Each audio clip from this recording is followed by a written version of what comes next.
Hey there, all you porcupines. This is your host, your renegade statesman, your executive director of the New Hampshire Free State Project, Eric Brakey, coming to you for another new episode of the Porcupine Report. This is episode 97.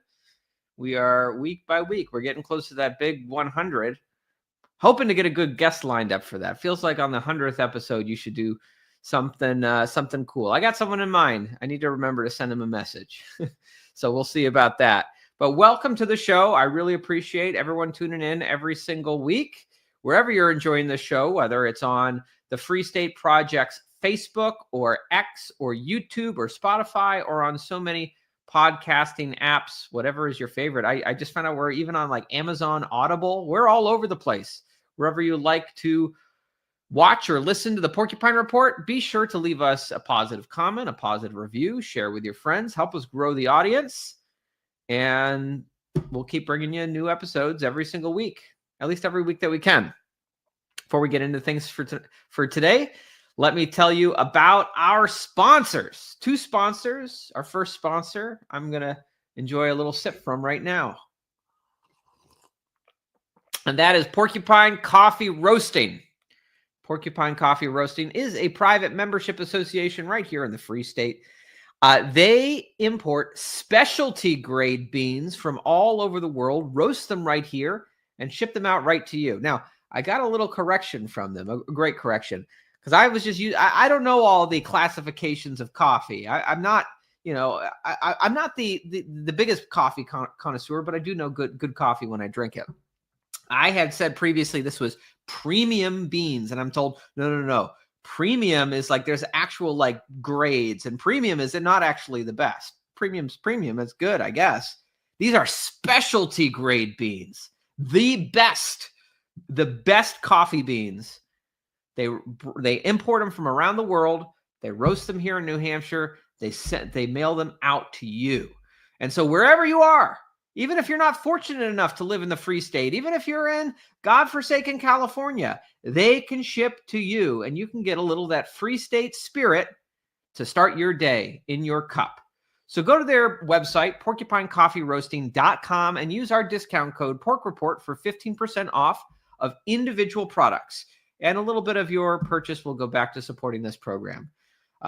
So thank you to Porcupine Coffee Roasting for sponsoring, and thank you to you for enjoying some coffee from one of our great sponsors. And our second sponsor is the Independence Inn, a fantastic place if you are looking to visit the Free State of New Hampshire and you want to do a porcupine vacation any time of year. Pick a week, any week. There are events happening literally every single day in New Hampshire, somewhere within all the Free State communities. And when you stay at the Independence Inn, you are within driving distance, like an hour in all different directions, to like 5 different Free State communities. It might be a little bit in the middle of nowhere, but it's at the center of everything. It's like the crossroads, and it's a great historic bed and breakfast, a wonderful place to stay.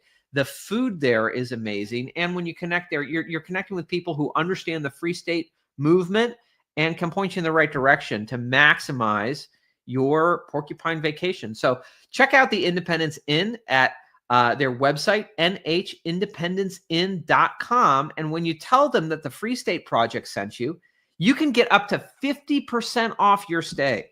Imagine that, half off. Why do they do that? I'm sure they don't even make money on that. It's because they are a mission, purpose-driven business.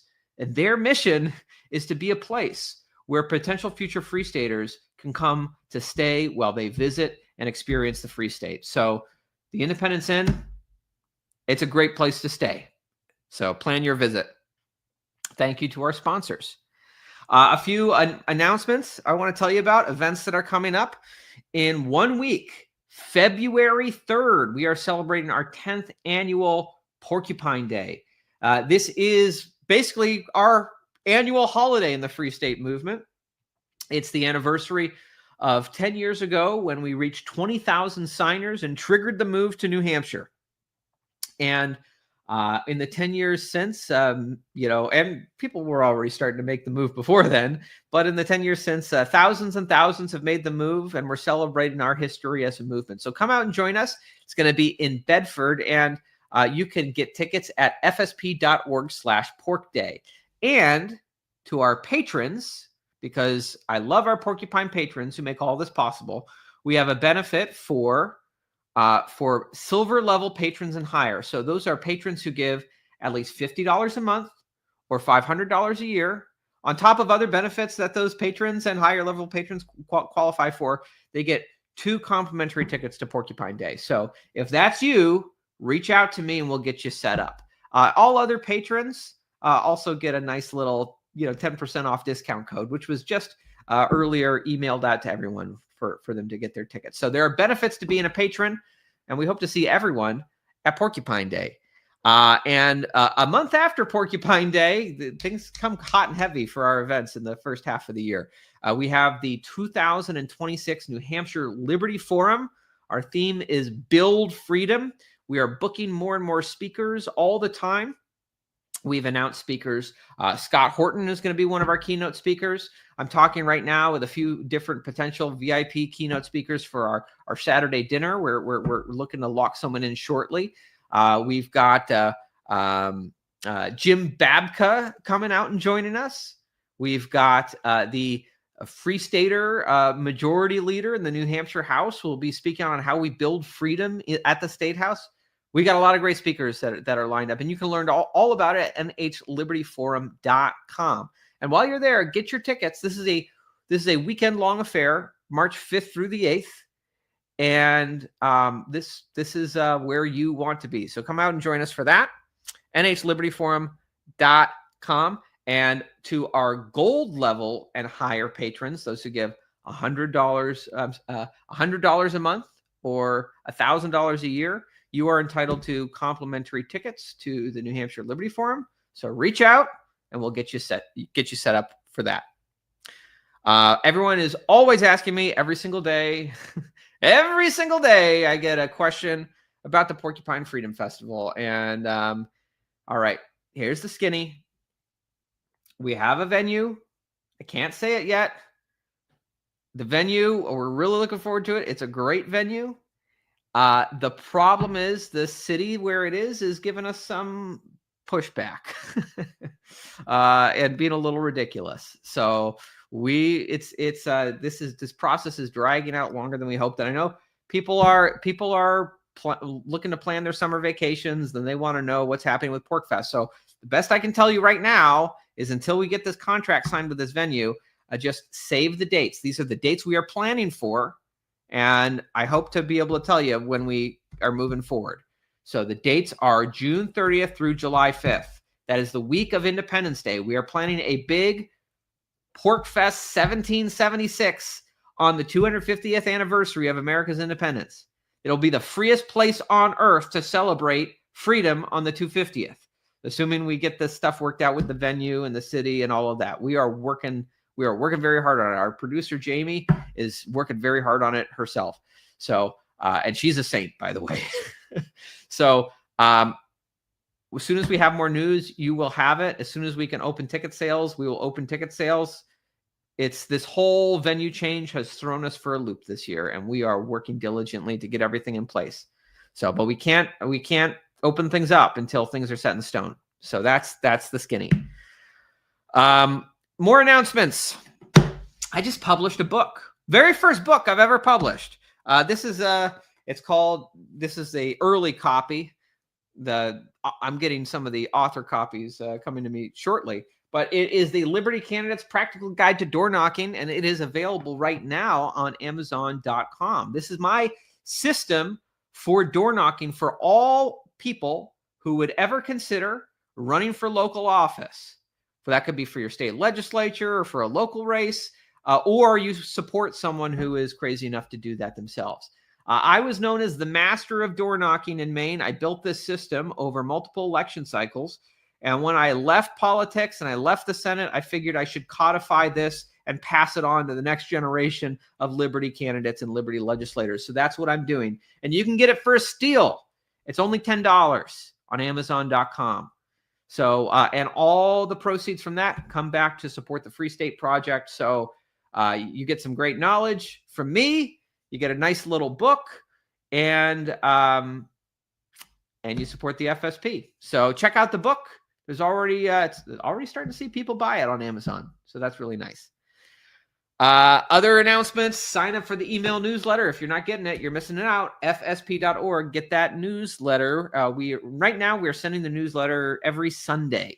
And it's like the water cooler talk here in the Free State. So you want to get it. A lot of great news all the time. What's happening at the State House, all the whining coming from the statists who are losing their grip on power here in New Hampshire.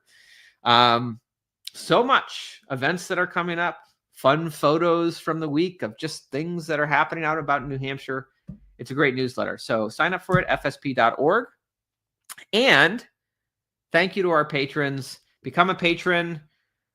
We really rely on our patrons to fund the year-round operations of the FSP as we work to promote, outreach, invite, welcome, and engage liberty lovers on every step of their journey to New Hampshire. You'll get a nice, awesome lapel pin from me. Not only is it fashionable, it gives you perks at Free State Project events.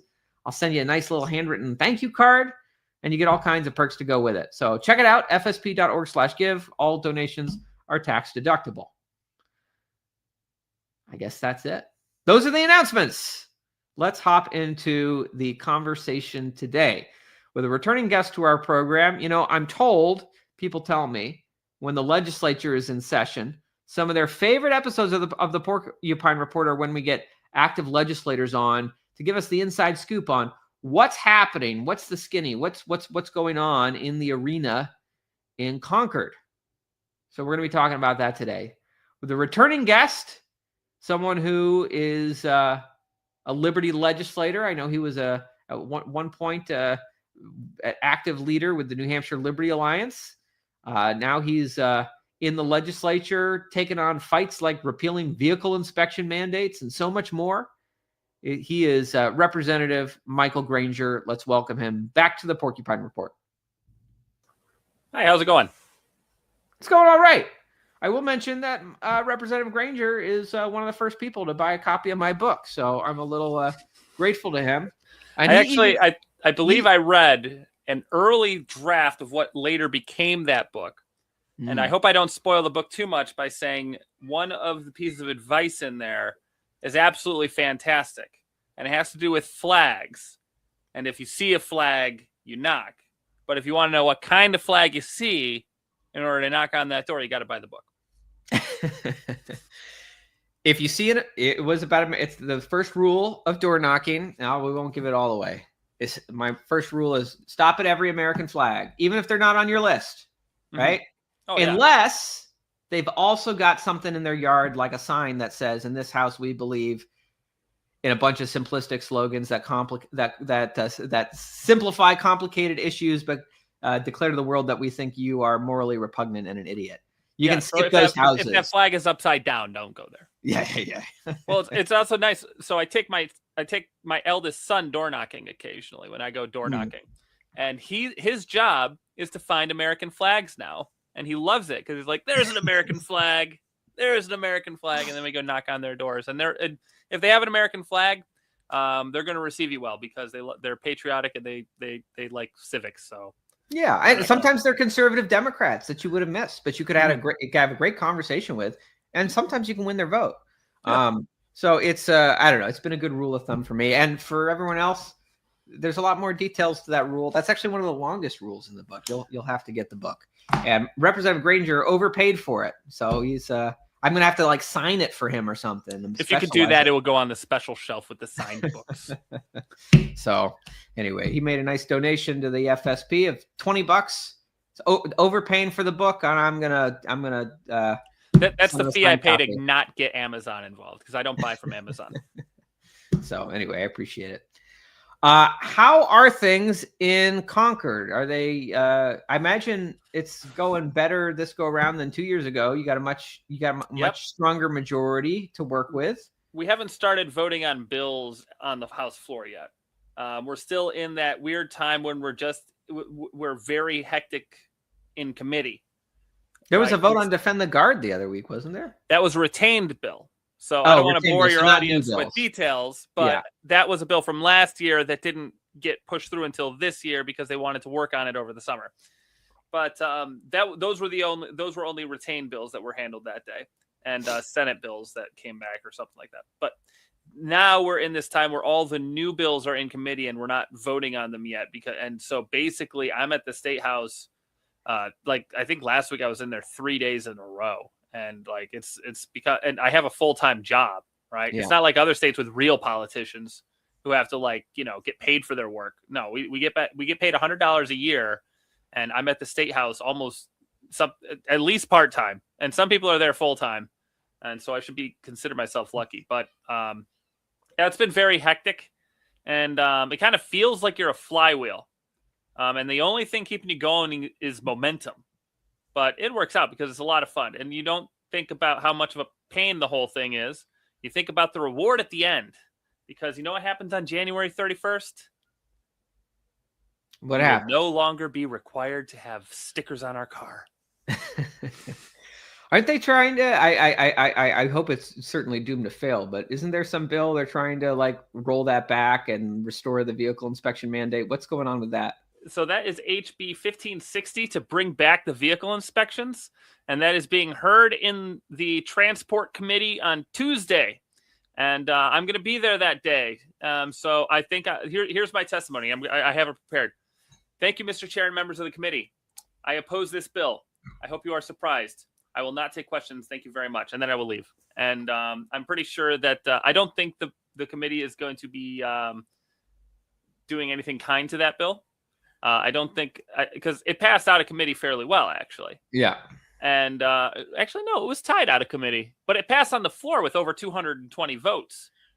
And that's pretty impressive considering that there were vacancies that day. That's well over half the House. So it passed with flying colors when it did pass.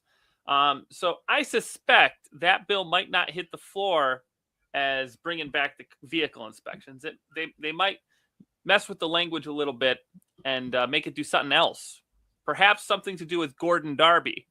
I don't know that to be true. I'm not on the committee and I can't read their minds.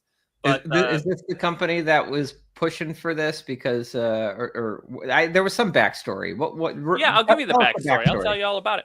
Okay, so Gordon Darby is the company that makes the software that performs the vehicle inspections, right? So it has the checklist, and you have to put the emission stuff in there. But they had a several $1 million contract with the state, and that's been riding high for years and years and years. So they were not big fans of losing that money, and so they decided to sue. On the grounds that the state of New Hampshire is now in violation of the Federal Clean Air Act. And we don't know exactly how that's going to shake out in court. I don't think that the court has the ability or the authority to re-inflict vehicle inspections because they're judges. They're not legislators. They can't just write law and be like, oh, we now make RSA 266 say this. But what that does have a tendency to do when you sue the state government is it makes it much less likely that the state government wants to buy stuff from you. And so I'm fairly certain we have something called the Executive Council in New Hampshire, which I don't think any other state has, but it's a committee of 5 people that basically approves everything the governor does. And it's kind of an interesting New Hampshire only check on the executive. But I'm guessing that they're not going to buy any more Gordon Darby stuff. But we could give them a lot of cover if we just put in statute that we weren't allowed to buy Gordon Darby stuff. I don't know that this is going to happen. This is one of those ideas that's been tossed around. We'll see. Well, we'll see what happens. I certainly, it certainly seems like motivated by cronyism to me. So perhaps not a fan of the corporate cronies who want to impose restrictions on our freedoms and our paychecks for their personal profit. So, the committee to elect House Republicans has a nice little form that you can sign to tell the committee how you feel on HB 1560, or you can go to the Gen Court website if you want to register your opinion on how that bill should not pass. Last I checked, excuse me. Last I checked, there were 4 people in support of the bill. Well over 200 against. So we got that going for us. Well, let me ask you, I know last week we had on Representative Mannion, and we talked quite a bit about campus carry and food freedom and defend the guard. I know there's some other issues we're going to talk about today, but anything you want to, we had great conversations last week on these, but it's been another week. I don't know. You have any input on, let's start with campus carry. Are you a co-sponsor on that, I've heard? I'm a co-sponsor on all three of those bills because people just add me on bills now. Oh, all right. Yeah. But no, those are all three really important bills. Defend the Guard I supported last year as a co-sponsor. I went to the committee hearing on campus carry. And so for those who don't know, campus carry is basically a bill to say that the public universities aren't allowed to prohibit people from carrying firearms on campus. So it extends constitutional carry to the campuses, which honestly, that should have already been the case. I don't know where the universities get off thinking that they can tell people they can't carry guns when they're public universities. But that went very well. I completed my testimony in less than a minute. Here's a pro tip to anybody who wants to testify. You're the expert on door knocking. Here's my expert how to testify well. If the committee chair says they're going to limit testimony to 2 minutes, that means two things: finish it in one, and offer not to take any questions. If you do that, then the committee chair will like you. And it worked, because by that action and that action alone, and no action from anyone else, that bill sailed out of committee. I'm just joking. Everyone else who testified did a really good job, and if sailed out of committee, all the Republicans were on board, all the Democrats were against. That's kind of what we expected, and I'm guessing it'll go to the floor, and it will probably pass the House.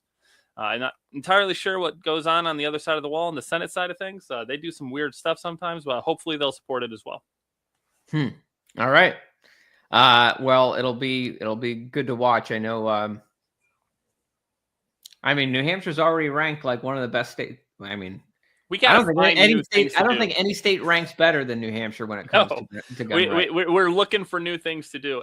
So I had a bill last year just because I needed. So we have a gun rights organization in New Hampshire called New Hampshire Firearms Coalition. And if you don't sponsor pro-gun legislation, you're capped at A. You cannot get that A+ unless you sponsor pro-gun legislation as well as just vote pro-gun. Yeah. And so I was like, I got to find something to do. And so I put in a bill that got rid of something called the local seller's license. And so this was put in the early 20th century. And basically it allowed municipalities, this law would allow municipalities to have a veto on whether or not your shop could sell guns. All right. So if you wanted to open a gun store in town, you had to get permission from the selectmen. That's no good. So I filed in a bill to get rid of it. And I was sick the day it was supposed to be introduced in committee. There's my other piece of advice for you. Don't get sick when you're supposed to be introducing a bill into committee. That's not a good thing to do. So I didn't introduce it. I had somebody else do it. But it passed out of the House, and the Senate saw this bill, and they liked the bill so much that they decided to decorate it with a bill that gave manufacturers of firearms immunity from lawsuits about not having specific safety features. So for instance, if you were a large firearm manufacturer in the state of New Hampshire, such as, I don't know, Sig Sauer, and people were suing you for safety concerns, they could sue you for those safety concerns as long as they weren't based on the fact that the gun did not have a blade safety. All right. So for those who don't know, a trigger blade safety is a safety device that some firearms have, where you have to press down on this blade when pulling the trigger so that the gun doesn't go off when you drop it. So this bill would basically say, since a lot of guns don't have that, and they don't have external safeties or biometric safeties or any of the other stuff mentioned in what became of my bill, the biometric safeties are scary one that I've seen certain states wanting to mandate. This would prevent a firearm manufacturer. So if a court came out and said that this firearm is unsafe because it didn't have a blade safety, that would have the effect, in the judicial sense, of saying that all guns must have a blade safety. And so my bill was amended by the Senate to decorate it, to get rid of that and head off the judiciary and say, look, guns don't have existed for a long time before these safety devices existed, right? The 1911 has an external safety. doesn't necessarily mean it's more drop safe than a striker-fired handgun or a modern striker-fired handgun. And you shouldn't sue people for not having these specific safety features. If the firearm is malfunctioning, yes, you can sue someone for that. But if it doesn't have a feature that somebody doesn't want, a lot of gun owners don't want an external safety. They definitely don't want biometrics. Then you can't sue them for that specific thing. So they shoehorned that into my bill. And then it came back to the House, and I was very happy because the Senate had made my good bill even better. And we passed it, and the governor signed it. And so now I have a very strange pro-gun bill on my background that got. Usually, legislators complain when people shoehorn in amendments on their bills, but I was okay with this one. Yeah. Where was I going with this? How New Hampshire is the best state for gun rights, and so we're looking for things to improve. If you can find a way to improve New Hampshire gun rights. We're already as a matter of routine in the House. This doesn't pass the Senate. We're still working on it. As a matter of routine in the House, we pass NFA nullification. It hasn't gotten signed yet, but it's passed the House. I think it's about to pass the House for the third time. We're sending the language back over to the Senate, slightly modified in every version. Eventually, we'll get it. And we'll see what goes on from there. I think I saw, maybe it was 2 years ago, we were very disappointed. I think it was Giffords that came out with their scorecard, and they gave, anti-gun, gun grabbers, this is their agenda. And I think we were all very disappointed to see that New Hampshire got a D- from them. And we were wondering, they were just doing this to spite us. Like, what could we have done more to get the F? Well, this past year they came out with their scorecard, and New Hampshire finally got the F for freedom. And all the states that got A's, we just need to remember that A stands for authoritarian. So you flip. A stands for awful authoritarians who want to disarm you and leave you defenseless, and hand you the illusion of safety from the state. And when seconds count, their police officers will be minutes away. Actually, the police will not arrive until you go to the special telephone at the end of the parking lot and call for them. That's how the UNH works. They'll get there just in time to do the little white chalk outline around you. So that'll be fun. Yeah. And of course, gun-free zones are unarmed victim zones, and we'll all be watching Campus Carry and the effort to push back on that. Let's talk about this bill. By the time this episode comes out, we're recording a few days ahead of time. It'll come out on Wednesday. Mm-hmm. So on Tuesday, I know there's a public hearing on this right to negotiate bill. Yes, that's my committee. So I'm on the Labor Committee, and frequent viewers might remember me discussing right to work in one of my previous times on this show. Yeah. Right to work is essentially saying that if somebody does not want to be a part of a union, they don't have to pay dues to the union, right? So you get a job, right? You get the union contract because you have to. It's the law. And then you don't want to fund the union that spends all your money on all these crazy causes. If in a right to work state, you can do that. But if it's a non-right to work state, you can't. And so we had a bill called Right to Work to try to fix that. Right to work is very common in conservative states, not so common in the Northeast because there's a lot of unions up here. That bill failed, unfortunately. Couldn't pass. It's not only uncommon in the Northeast, there's not a single Northeastern state in New England with a right to work law. New Hampshire continues to be like the one right on the cusp of like, can we break through and can we get there? We get close. It almost passed one time, and then it died by one vote in the Senate. But we have another bill that's not right to work. It's distinguished. Not distinguished. It is distinguished, but it's distinct from right to work. So remember how I mentioned that you have to take the union contract.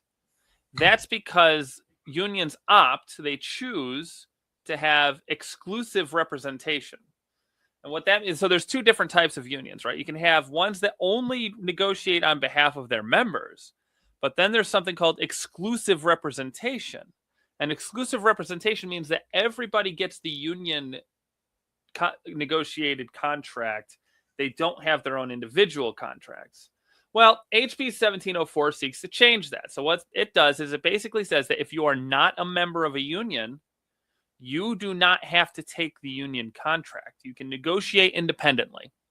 And it's interesting that the unions came out in force and said that it's unfair that they should be expected to negotiate on behalf of non-members and not get anything in return.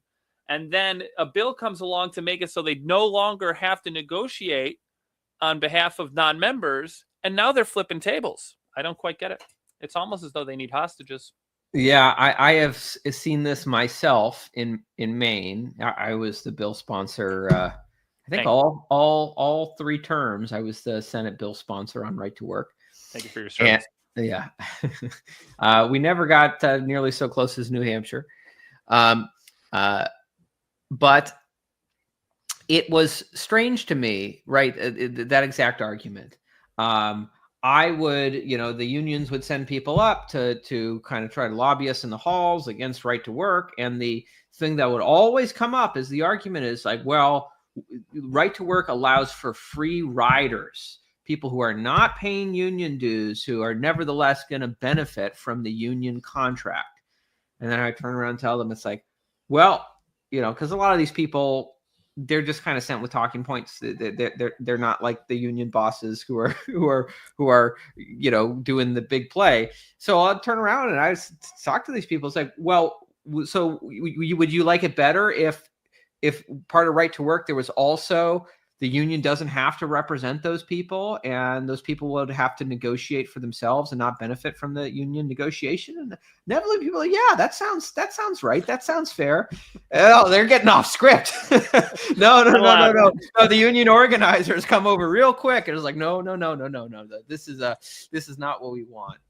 So they want to have their cake and eat it too. They want to say it's unfair that we have to represent all these people, but then the moment you say, fine, you don't have to represent them, then they're like, no, you are not going to take our monopoly bargaining power away from us. They need the free riders. I made this joke in committee last time right to work came out, is like, they're hostages. They need hostages in order to increase their bargaining power. If they don't have hostages, then they can't get what they want. Because then if let's say you're a bank robber, right? The police surround the building. You're like, gosh, I got to take a helicopter to Cuba or something. Well, are you going to let the hostages go? No, the people in the bank stay there. Yeah. So you have some bargaining power. And that's kind of what the unions are doing in a metaphorical sense. I think they're probably afraid that the highest performing workers will say, I think I can negotiate something better for myself because I know how much value I actually produce and bring to this organization. And then suddenly you have these individual people negotiating, getting better deals. You might end up having office administrators in schools who are capable of doing the entire office themselves without having to hire 15 employees. Yeah. And, hey, you can't have that. Yeah. But it is what it is. And just so people know, the overwhelming majority of jobs in New Hampshire are not union jobs. So if you don't want to deal with the unions, it's not mandatory that you have to deal with the unions in New Hampshire. You can just not get a union job. You got that going for you. But certain professions, it's kind of hard. So, for instance, you can't really be a police officer without dealing with the unions, but it is what it is. Yeah. Well, this will be one to watch. What is your take on the passage of Defend the Guard in the New Hampshire House the other week? It was a bigger margin than last time. It grew. Part of that is because, so it's really strange. There's not a lot of bills where it's the case that the far left progressives agree with the far right Republicans. It's very rare, but Defend the Guard is one of them. All right. So we had a handful of progressives that were here last term and are still here this term who voted for it. And this year, we also had a Republican majority. So it's a very small number of Democrats who support Defend the Guard. It's the majority of Republicans who support Defend the Guard. And so if it were strictly partisan, it would win, but it's not. It's a little bit slanted. Yeah, as Tom was telling me last week,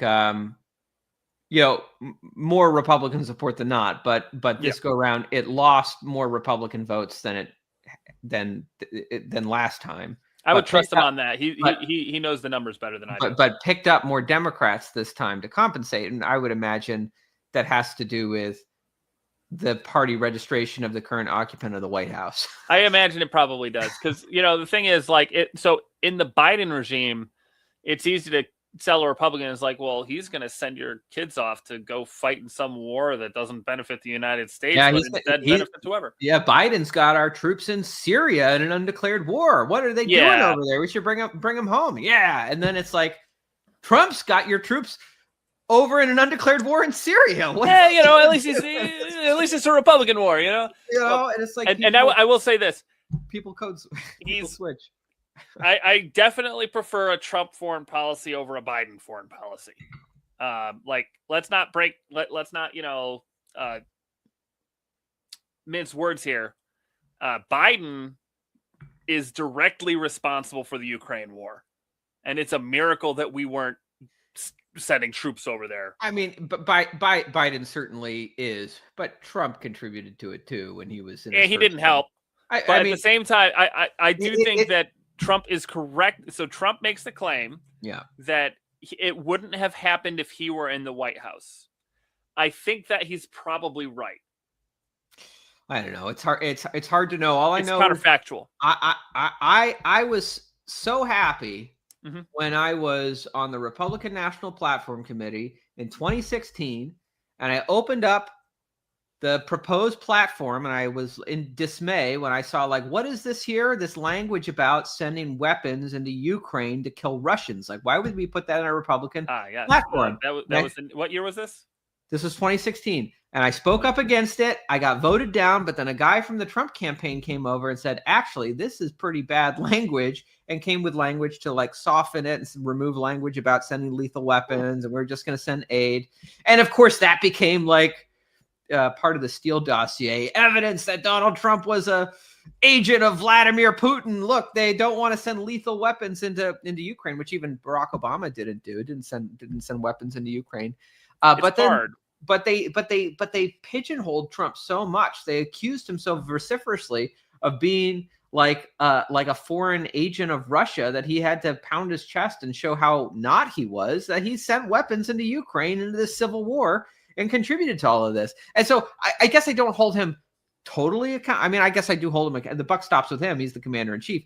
I recognize, like, that this whole, like, deep state apparatus was, like, pushing him into this corner where he felt that he had to do it, but it didn't even work. He did it, and they still called him an agent of Vladimir Putin. So why send the weapons and exacerbate the civil war in the first place? And then, of course, Biden came in and had no reservations whatsoever. Like, he was all for, like, this war in Ukraine. I'm sorry. This is one of my soapbox issues. You got it's me okay. Going. So I would say this. I do think second-term Trump cares less, a lot less, about how he's perceived, and I think it's working out great for him. I think I think that trying to kill him probably backfired, because now I don't think he cares, and I don't think, like, he does not seem to be playing the game where he'll give concessions in order to keep power. He's not doing it at all. And in a war, we are going to understand this much better 5-10 years from now, right? I think right now the fog of war is such that it's easy to get pushed to one side or the other, and we'll see. I don't think he's going to be able to end the war in the Ukraine. I thought he would be able to do that year one. At least he tried.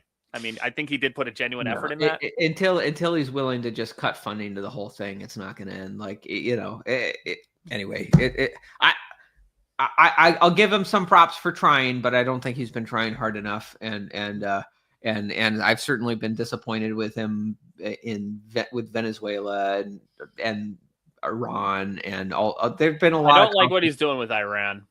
I suspect that the entire revolution going on right there is probably the CIA.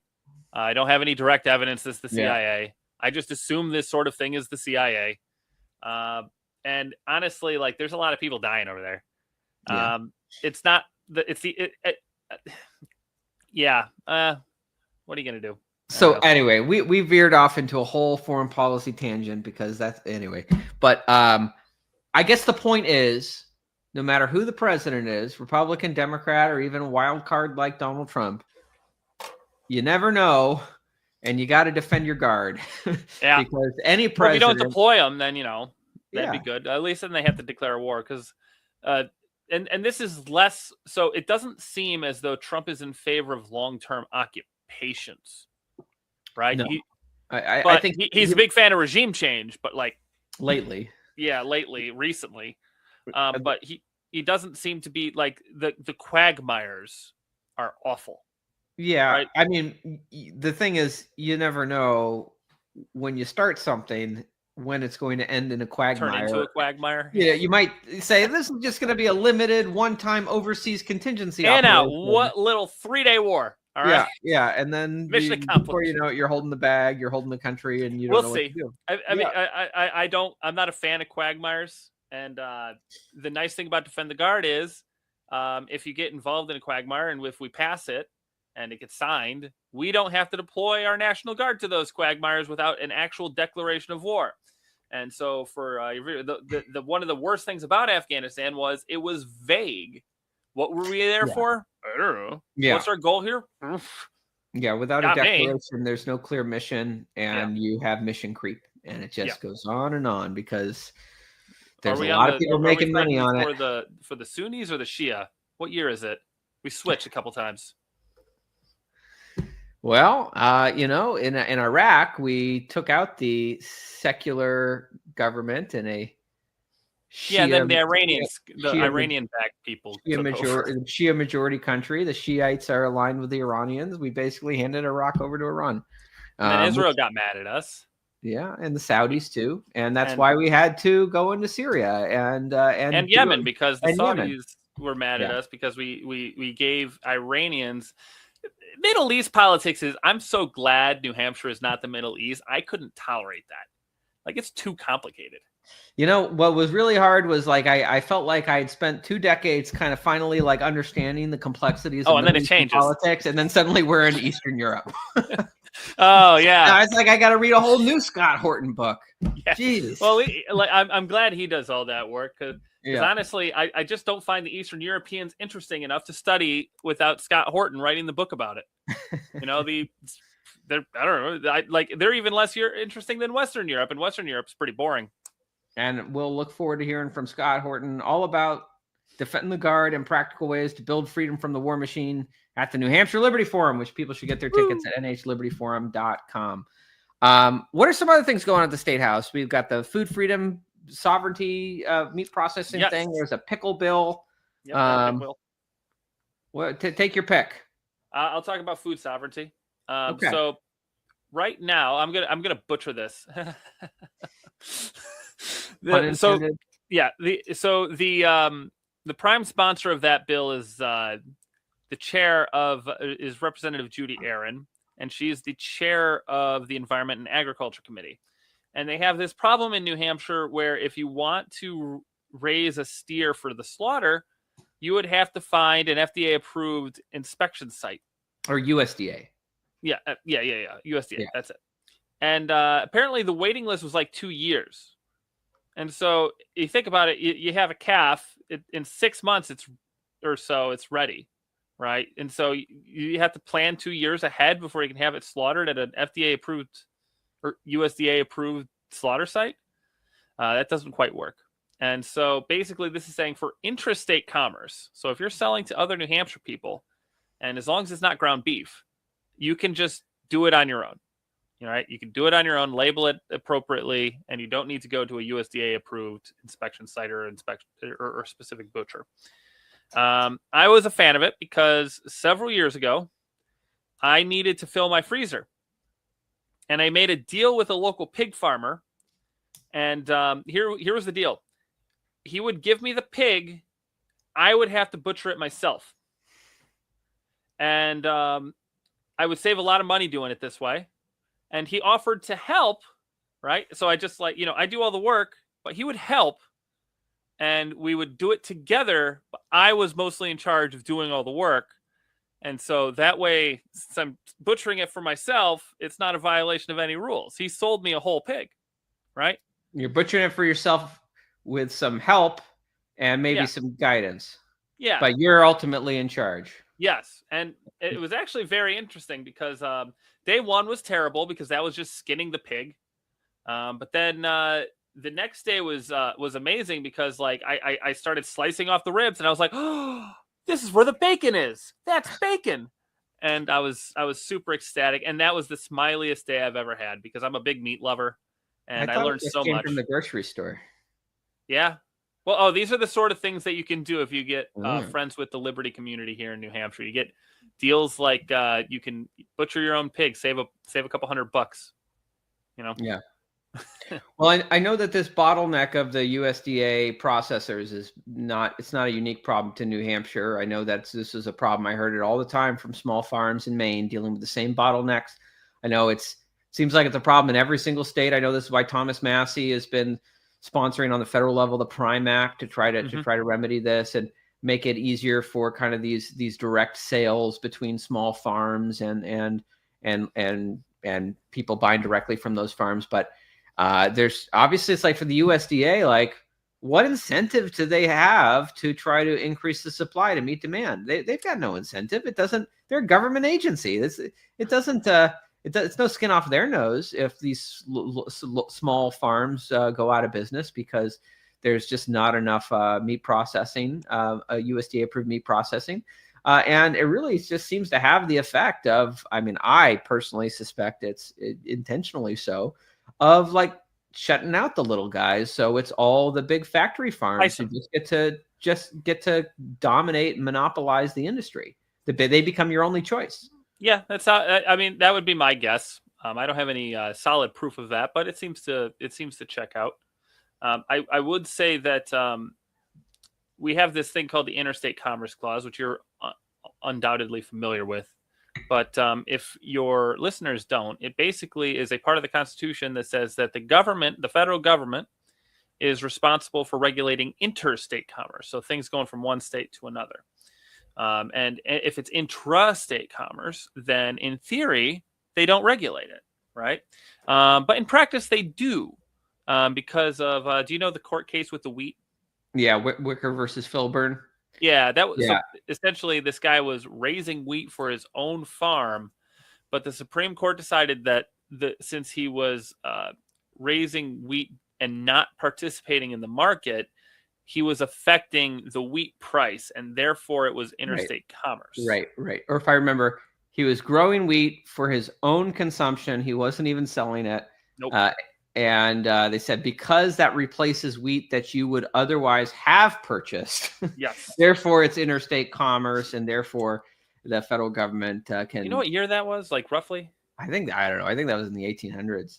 That seems like I could be like wrong. That just seems like so obviously wrong. Maybe it was early 20th century. It does sound like something that comes out of like the progressive era. I would hope in the 1800s they would have had more of a revolt over it. Yeah, I don't know. But I knew more about it. I knew a guy named Jason Gerhard. Do you know Jason Gerhard, the Honorable? Yeah, he's an interesting fellow. He talks about that quite significantly. Yeah, he ran for sheriff and he didn't win. Yeah. Well, this is the reason why we have the 10th Amendment. You know, those powers not granted to the federal government belong to the states and the people. And therefore, we have the right to nullify these unconstitutional federal policies. I don't care what the U.S. Supreme Court says, because we can read the Constitution for ourselves. And we never gave them that power. So the states are the parties to the Constitution, this compact that formed the federal government. And if we didn't give them a power, they can try to exercise it all they want. But within state borders, we can manufacture and sell firearms that they say that we shouldn't. We can grow and slaughter and sell meat if we want to. We just have to have legislatures and state institutions with the backbone to stand up for the people here and not kowtow to federal bullying. And that's what I've always admired about New Hampshire, even on like things that I just have seen so many states, including my, ancestral homeland of Maine, just bend over backwards trying to maximize federal funding and just selling all the rights of the people down the river, including on things like, I always harp on this. I know it seems like such a small, petty thing in the grand scheme of things, but you actually just did in December, a short TikTok reel for us, Representative Granger, on this, which is like the seatbelt law. Like, New Hampshire is the only state in the country where adults can make their own choices on whether to put a seatbelt on. And every other state said, oh no, we won't get our full federal highway funding if we don't pass this law, threatening adults if they don't know wear what the trick is? What's that? Call their bluff. So we also are the only state that doesn't have an insurance mandate, right? Yeah. And you're gonna lose all this highway funding. Do it. They don't. Oh. They fund our highways just as much as any other state, as far as I know. And that leads to other. So like, if I were I remember when I was under the age of 21. I was very upset that I wasn't allowed to buy liquor, right? And I'm older now, so I don't, and I'm also sober now, so I don't care. You and me both. I stopped drinking last October. Good for you. It's its own reward. It really is. But I believe that if New Hampshire were to lower the drinking age to 18, it would have no impact on highway funds at all. And maybe one day I'll put in a bill to explore that topic so we can at least figure out why it won't pass, if anything. But I just suspect that they use the funding argument so often that they can't always mean it because they want to be able to threaten it on something else. You should put in two bills simultaneously, one to lower the drinking age to 18 and another one to raise the voting age to 21, and tell legislators, like, pick one, but let's be consistent. Put them in the same bill. An adult. Put them in the same bill. Well, we had a bill that people are very, very upset by. And sometimes it's okay to put in a bill just to make a point, even if you don't expect the bill to pass. I've done that. Yeah. And we have a bill, and it made everybody flip tables and get really, really angry. It would require, this bill is in the Transportation Committee, and it would require people who ride bicycles on the roadways to register their bikes. And everyone's like, well, I hate that bill. Why would anybody support such a bill? Well, here's why the bill was put in and why it probably isn't going to pass and is probably going to go ITL out of committee. Why are state highway funds spent on bike lanes if bicycles aren't paying for the bike lanes? It's the question you got to ask. And so it's good occasionally just to submit a bill just to get conversation on a topic going. In fact, here's one that people who listen to this will probably be interested in. HB 1441 by my good friend Glenn Bailey, Representative Glenn Bailey, a study commission on what would happen if New Hampshire became its own country. Now, I don't like the idea of secession for a couple reasons. Mostly because I don't like dying, and I like driving down the road into Maine occasionally. I live on the border of Maine, in case people don't know. Maine's okay to visit. Just don't go into Massachusetts like that woman who just got charged with a felony for having a gun without a license. Yeah, she was in Freedom, too. It's really... so Freedom is just north of where I'm at.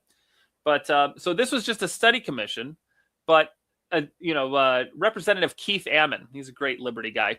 He has this phrase: "A bill is just a conversation until it gets signed," and that's what this study commission bill was kind of like, because the testimony involved a lot of really good conversation and discussion about just the topic, but the bill itself only sets up a study commission to look at it. It doesn't actually make it happen, and so it's a lot more interesting than an actual bill to just straight up secede, which I would oppose because we would start out besieged. So, but it's an interesting. I think we got to annex some of the territories around us first, like Maine's 2nd congressional district. Once we create Super New Hampshire, we'll be in a better position.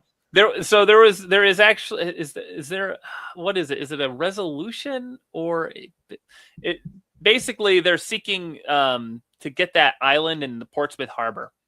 Oh yeah. Because that's apparently the source of the New Hampshire. The ships on the New Hampshire flag is apparently claimed by Maine. And the old maps show it as part of New Hampshire.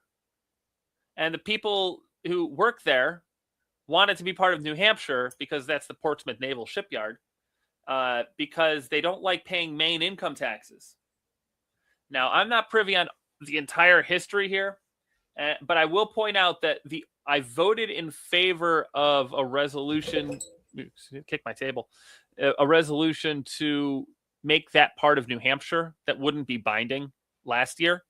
But interestingly enough, the guy who supports the Study Commission on Seceding from the United States doesn't support this notion because as he calls it, it's border affirming care.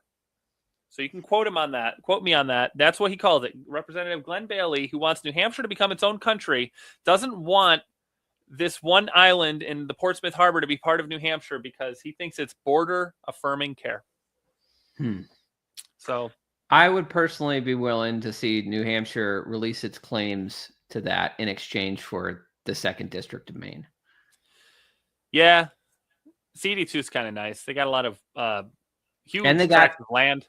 A lot of great land, a lot of great people.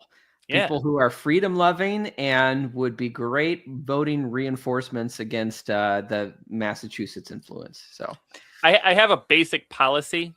If it's a bill that in any way implies that New Hampshire is better than other states, I support it. All right. So I'm an easy sell. Although I remember when I was first talking to you about this, I wanted to do the math on how that would mess up our elections. Not that much, right? So instead of like 3,000 person per rep, it's like 3,500 per rep. That's manageable. That's not too bad. Yeah. We'd have to do it in a redistricting year, but hey, that's doable. So yeah, go for it. It can be figured out, right? It'd be a long process to kind of ease into it. I mean, this used to happen all the time in the past, and we just kind of got really fixated on the idea that these lines are now set in stone by God on high, and we can. I blame FDR. It's probably not even his fault, but I'm going to blame FDR. Probably him or Wilson, one or the other. Anyway, we're coming to the end of the hour, Representative Granger. Any final words you want to share with our audience? I learned a word recently. What is that stick with a napkin at the end of it that hobos used to carry around? Oh, I don't know. Well, that's a good word for your audience to look up. I don't know how they'll look it up if they don't know the word. They got AI now. They'll figure it out. All right. I don't think it's a napkin. I think it's often like more of It's like handkerchief bag. I don't know. Yeah. Anyway. Nope. That's all I got. It was literally a final word, except we didn't actually get the word. So it's because I forget the word escaped me. All right. Well, Representative Granger, thanks for coming on and giving us the State House Scoop. I think that's what we're going to call this episode. The State House Scoop with Representative Granger. Well, thanks for having me. It's always nice to talk. Thanks for coming on. Yep. Bye. All right, everyone. That's the show. Remember, the 3rd of February, Porcupine Day is coming just a week away, and I hope to see you there. Get your tickets at fsp.org/porkday. 10 years since we triggered the move. We're going to be celebrating Free State Project history, and you want to be there with us in Bedford, February 3rd. Also, the New Hampshire Liberty Forum, March 5th through the 8th. Let's build freedom. Don't miss it. Great speakers. Learn all about it. nhlibertyforum.com. Use our discount code PORKREPORT, 5% off.